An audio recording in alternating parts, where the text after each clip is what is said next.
Hello all. Well, sorry I haven't got to put any videos up. I'm still editing loads of the stuff from Christmas and some other stuff, but as you know, I'm working away from home at the moment, and tonight I've had to move into a different hotel because the bed and breakfast I was staying in had previously long-term bookings that were happening. So I'm back in one of these here, these Premier Travel Inns, and I have to say, I think they've been bought out. They've bought out quite a few Hilton hotels, and they're really good. They're geared towards contractors working away from home, very well priced, £110 for 2 nights, so about £100 a night. But there are a few funny things I've noticed about being in hotels as opposed to in a house that does bed and breakfast only.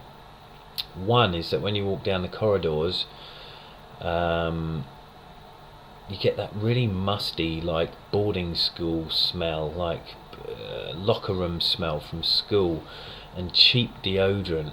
Ugh, you wonder how these adults can actually wear such crappy smelling things.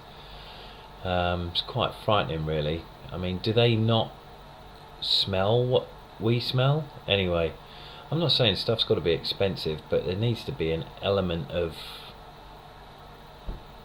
zestiness or whatever, not just heavy, pongy perfume. Anyway, moving off the subject. My message today, we had a training day. I had to drive down to this beautiful place, which I'll show you on another video, called Dumbleton Hall. Anyway, it was an occupational behavioural safety day, so it was talking about all of the project managers, supervisors, etc., and the way that they have to think now about the safety of anybody at work, themselves, that it's a responsibility of every individual for themselves and for others, and trying to get everybody to buy into this never take a risk, always look at the bigger picture, don't be too focused on just your job but look around you, which makes sense, and it has been going here for quite a few years. That noise, by the way, is the bathroom fan. Hold on a second.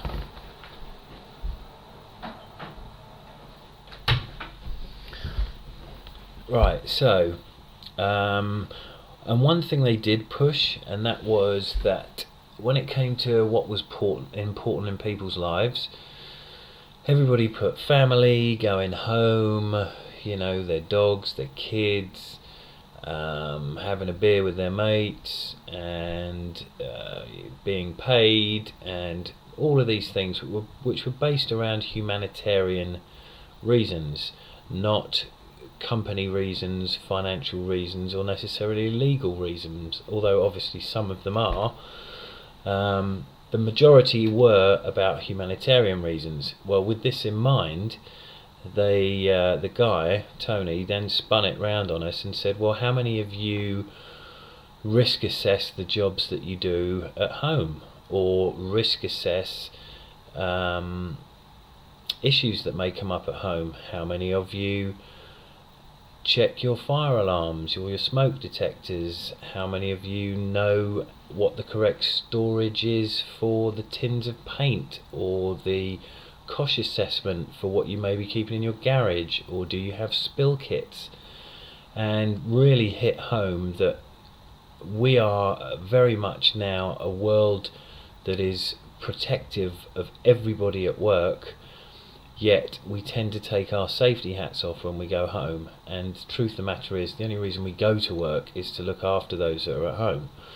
So I was really impressed with the whole outcome and the way it made you think outside the box, and definitely about home. And it made me think or question whether my son knows what to do if there was a fire, whether he would know to stay low, what numbers he would call if he had a phone, whether he knows to shout and scream and make as much noise as possible, whether he knows not to open a door if there's a fire behind it, whether he knows an escape route if he couldn't get out of his bedroom. Has he actually looked at it? Has he worked out what he would do? Is it possible? Have I looked? Has his mum looked? Is there a fire extinguisher in his room? All of these things. Is there a fire extinguisher in their kitchen? I mean, I generally have that sort of stuff around our house, but you know, we really need to pay attention to these kind of things. We would look at a piece of machinery at work before it goes out onto a job site. Yet when we finished our course, how many people actually went and checked that their tyres were all okay, just even if it's visually, checked that their indicators worked, checked that their lights worked, you know, checked there was no leaks underneath the car. And I think we should all pay a lot more attention to those sort of things. I'm not saying everybody has to be paranoid, but there are certain basic safety rules that we should all take care of now and not take for granted, and explain and involve younger members of our family or our wives or whatever it is, because they're the most important things in our world. And we have to wear personal protective equipment at work, yet how many of you just get the mower out on a Saturday and start cutting away on your lawn and flicking stones and breaking twigs and running over your tennis shoes or near your tennis shoes, not wearing safety goggles when you're drilling holes, working off of step ladders that aren't tied off or supported, or against walls, lifting things while going upstairs, having both arms full, or even downstairs, not using handrails. I could go on, but you get my point. So my little lesson today is assess everything that can be of danger to your family in your house, and make sure you've made the best efforts to limit any of those dangers to them, i.e. don't store things on steps, don't have rugs on wooden floors, which can obviously create a slip or trip hazard. Have your little routine where you do check your fire, what's the word I'm looking for? Smoke detectors. Get carbon monoxide monitors, which are basically just little stick-on things, and put one in every room. If there is any kind of carbon monoxide leak from gas fires, etc., it registers and it shows you on these things. They're very cheap and easy to find anywhere. If you have rugs on hardwood floors or laminate floors, put stick tape down. It takes nothing, it doesn't damage the floors. You can get it from any DIY store. Make sure that you don't risk your safety or your health by overlifting, manual handling. Assess risks. You know, if you've got that chipped step or broken step on the way into your house, you know, fix it, because you know there's something wrong with it. A loose pane of glass in a window that at any time could fall out. You know, it's just be a little bit more aware, and 99% of accidents can be stopped. Make sure your cupboard doors have little latches on so baby's fingers can't get in. You know, get protectors on the edges of tables when they're little. Don't have anything that can fall over within a baby's reach. I mean, I know it sounds basic, but this is what we have to be as a generation. Most accidents and injuries occur at home, and we can stop them. If we can stop 2,000 deaths in the construction industry a year over a 10-year period and get it down to 85, we can certainly get the 50,000 injuries that are caused at homes down to a similar small level. So I should quickly show you around this room, because I've got other rooms that I stayed in and stuff, but I just thought I'd show you guys what what sort of places I have to stay in. This one's quite nice, quite big, quite airy. Plastic curtains, which are a bit weird. How long is this video? 10 minutes. Oh no. Well, have a quick look. Double bed over there, very smart. There's the plastic curtains.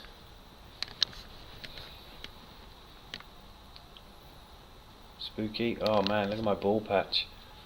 That's terrible. Bathroom's okay.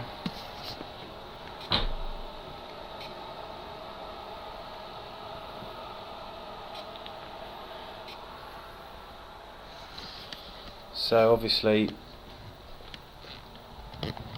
I won't edit it, I'll just try and upload it. But I am doing loads of other videos. Do me a favour, check out my Winter Music Conference video from when I was gigging, being a DJ, because that's on this week, and especially if you're going, it could be a little bit of educational stuff for you. So anyway, take care everybody. Just want to say what's up to all the little, excuse me, all the group of friends I have. I am getting back on it. Sorry this was a bit drawn out, but there's some very important issues on this. I am going to start one other thing, because I'm a Gemini, and generally speaking I try and be a nice and helpful and appreciative human being, but I do have a Gemini side, which my wife knows very well. I try not to let him out very often, but I'm actually going to give him his own time on YouTube. I'm not sure if I'm going to start a separate account, but what I am going to do is the rants that I have occasionally, or the things that bother me, or the things I would like to say to people or about people that I don't say because it's hurtful or unnecessary. I am going to actually say a lot of this stuff, but obviously with a tongue-in-cheek kind of thing, and it'll be my Gemini twin. So anyway, I love my family, I love my friends, and I'm nearly 40 and I am going to the gym, but that's a whole nother video which I've already started. So take care everyone, I better go because I'm going to bore the arse off of most of you. This is just a catch up though, to say how are you all. Alright, bye, take care, we love YouTube. Woo-hoo.